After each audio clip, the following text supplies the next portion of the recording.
Hello, नमस्कार, सत श्री अकाल, अस्सलाम वालेकुम। कैसे हैं जनाब? तो साहब, क्या माने मनमोहन सिंह जी यूपीए 2.0 में इतने परेशान हो गए थे कि उन्होंने इलेक्शन कमीशन ऑफ इंडिया से ये कहा था एक घटना के बारे में कि अगर तुम ये सोचते हो कि मैं उस घटना में लिप्त हूं तो मैं खुदकुशी कर लूंगा। साथियों, ये बात लिखी है SY कुरैशी साहब ने, जो लगभग 2-2.5 साल 2010 से 2012 तक इलेक्शन कमीशन ऑफ इंडिया रहे थे और काफी रिफॉर्म्स लेके आए थे।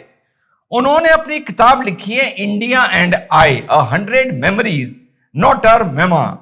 ये किताब में उन्होंने 100 बड़ी घटनाएं अपने जो उन्होंने सेवा प्रदान करी इस देश को या नौकरी करी उसके बारे में इन्होंने लिखी है। साथियों, उसमें उन्होंने एक चौंका देने वाली बात लिख दी है मनमोहन सिंह जी के बारे में। हुआ ये, पहले इस घटना के बारे में आप लोगों को बता दूं कि उत्तर प्रदेश में 2012 में इलेक्शन चल रहे थे। कांग्रेस पार्टी बिल्कुल हाशिए पे थी। सलमान खुर्शीद साहब उस टाइम भारत के लॉ मिनिस्टर थे। उन्होंने 2-4 मीटिंगों में यानी जनसभाओं में एक प्रेस कॉन्फ्रेंस में यह ऐलान किया कि अगर कांग्रेस पार्टी पावर में आ गई तो जो ओबीसी कोटा में मुस्लिम्स का 4.5% रिजर्वेशन डिक्लेयर्ड है उसे हम बढ़ाकर 9% कर देंगे। यह बात पहुंची इलेक्शन कमिश्नर ऑफ इंडिया के पास।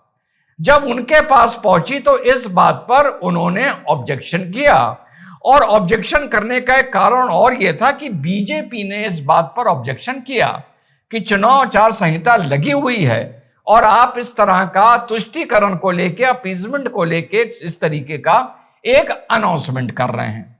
तो जब बीजेपी ने शिकायत करी साथियों, और कुरैशी साहब ने सलमान खुर्शीद साहब को बुलाया, तो अपनी अपनी तरीके से उनकी तरफ से अभिषेक मनु सिंघवी जी सामने आए, और बीजेपी की तरफ से कौन सामने आए? अरुण जेटली साहब सामने आए।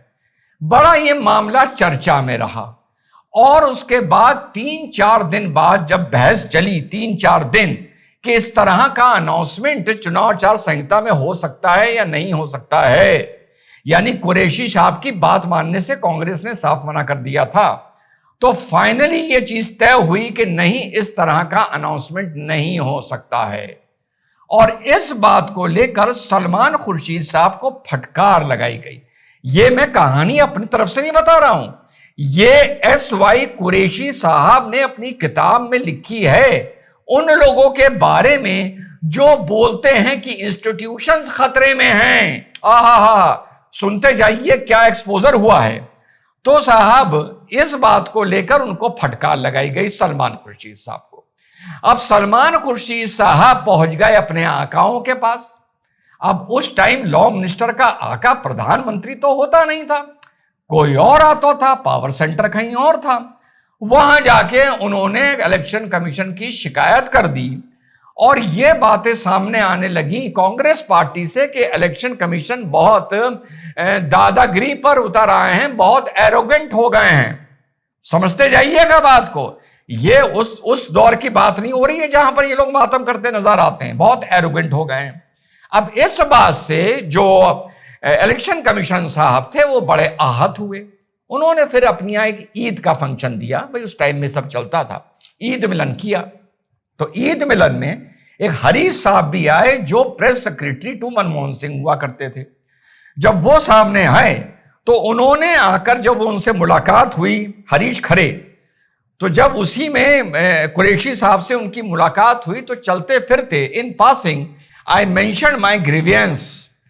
Harish asked, should I tell the prime minister? I said yes, that is exactly why I am telling you. तो इन्होंने हरीश खरे जी से पूरी घटना का जिक्र किया। तो उन्होंने कहा कि यह बात क्या प्रधानमंत्री तक पहुंचनी चाहिए? तो इलेक्शन कमिश्नर साहब ने कहा, हां भाई बिल्कुल पहुंचा दो, समझते जाइएगा। एक अनाउंसमेंट हो रहा है, माइनॉरिटी का, मुस्लिम का कोटा 4.5 से 9% किया जा रहा है।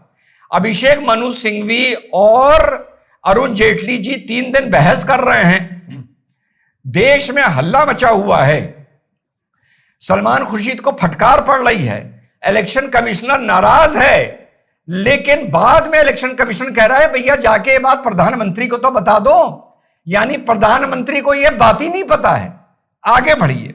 तो जब उन्होंने ये बात जाकर प्रधानमंत्री को बताई होगी तो रिस्ट्रिक्टेड नंबर से, रिस्ट्रिक्टेड एक्सेस नंबर से कुरैशी साहब को फोन आता है कि साहब आप तत्काल आके प्रधानमंत्री जी से मिलिए। प्रधानमंत्री जी खुद लाइन पर थे, मनमोहन सिंह साहब। तो ये कहते हैं साहब मैं आ जाता हूं, शाम के 7 बजे का वक्त तय होता है, ये पहुंचते हैं दफ्तर में, अंदर जाते हैं, मनमोहन सिंह जी इनका स्वागत करते हैं। अब यहां पर कुरैशी साहब के कुछ समझाने में या हरीश खरे साहब के कुछ समझने में कुछ गलतफहमी हो गई। जो कुरैशी साहब शिकायत कर रहे थे वो कांग्रेस की लीडरशिप की कर रहे थे। किससे कर रहे थे? हरीश खरे साहब से। मनमोहन सिंह जी बेचारे ये समझे कि लीडरशिप से मतलब वो थे, मतलब कितने गलत बात समझे। तो उन्होंने ये बोला, doctor Singh was waiting at the door, he let me in and before we had even settled, said in a voice that carried genuine anguish, Harish told me what you said. If that is what you think, I will commit suicide. I was speechless. तो मनमोहन सिंह जी ने यह बताया कि हरीश ने, कुरैशी साहब जो आपने शिकायत की है, यह हरीश ने बताई है, और अगर आप मेरे बारे में यह सोचते हैं तो मैं खुदकुशी कर लूंगा। यानी आप हताशा देखिए प्रधानमंत्री की, वो ये नहीं कह रहा कि मैं ये करने वालों की खाल खींच लूंगा, वो कह रहा है कि अगर आप भी मानते हैं मैं इसमें लिप्त हूं तो मैं खुदकुशी कर लूंगा, और मुझे पता ही नहीं है कि ये हुआ कब, ये हो क्या रहा है। उसके बाद उन्होंने कहा कि आप कभी ये सोचिए भी ना कि मेरा इंटेंशन ऐसा हो सकता है।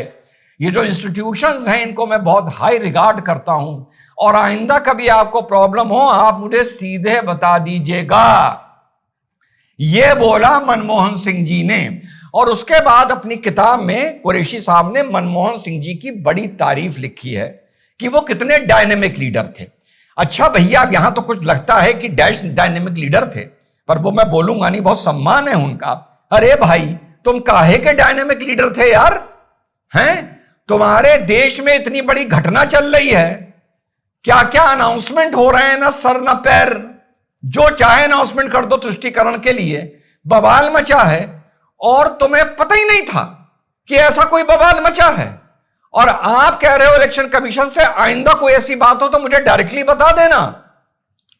अरे भैया, पहले तो फोन उठा के सोनिया गांधी को फोन करके यह पूछना चाहिए था कि अगर ऐसी घटना हुई है तो मुझे बताया क्यों नहीं आपने? पूछना चाहिए था, नहीं पूछना चाहिए था? तो भैया बहुत सम्मान है, बहुत सम्मान है, बहुत सम्मान है। तो भाई कैसे प्रधानमंत्री थे आप यार? कितने आप हताश, हैरान, परेशान, मजलूम प्रधानमंत्री थे कि आपका यह हाल था। और इनकी गुंडागर्दी याद करिए 2013 को, जब यही ईमानदार प्रधानमंत्री, देखिए विरोधाभास देखिए, यही ईमानदार प्रधानमंत्री राजनीति की मजबूरी के चलते एक ऑर्डिनेंस लेके आए थे जिसके चलते एक भ्रष्ट लालू यादव को बचाना था। उस ऑर्डिनेंस के लिए राहुल गांधी ने बड़ी प्रेस कॉन्फ्रेंस में बोला था कि मेरी पार्टी के अंदर यह गंद मची हुई है कि इस तरह से राजनीति की मजबूरी का नाम देके ऐसे ऐसे भ्रष्ट लोगों को बचाने के लिए ऑर्डिनेंस लाए गए हैं। मेरी ईमानदारी और नैतिकता इसको अलाउ नहीं करती और उसको फाड़ के फेंक देना चाहिए। और फिर एक रैली में एक कागज का टुकड़ा फाड़ा था राहुल गांधी ने और कहा था यही समझ लो वो ऑर्डिनेंस है। और वो ऑर्डिनेंस फिर प्रधानमंत्री को विड्रॉ करना पड़ा था।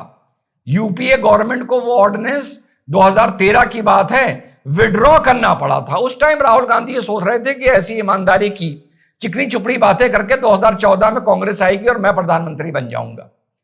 उसके बाद जब 2014 में प्रधानमंत्री नहीं बन पाए तो आज 2026 उठा के देख लो, 12 साल बाद उसी आदमी के जाके पैर दबाते हैं बिहार में जिसके खिलाफ ऑर्डिनेंस फाड़ रहे थे, और उन्हीं लोगों के साथ जाकर मंच पे इंडिया अलायंस बनाकर खड़े होते हैं जिनके लिए ये बोला करते थे कि ये सब भ्रष्ट हैं। इसी चीज को नाम फ्रस्ट्रेशन का, हताशा का, परेशानी का, चिढ़ का दिया गया है। इसी चीजों को कि उसको लगता था 14 में तो मेरी कुर्सी तय है और आज 26 हो गई और एक भावी प्रधानमंत्री लल्ला या पप्पू बना हुआ घूम रहा है पूरे उत्तर प्रदेश, पूरे हिंदुस्तान में। तो ये फ्रस्ट्रेशन है। तो ये था इनका रवैया प्रधानमंत्री, अपने प्रधानमंत्री मनमोहन सिंह जी के लिए वो इस किताब ने वाकई दूध का दूध और पानी का पानी कर दिया है। साथियों, जय हिंद, वंदे मातरम, खुदा हाफिज।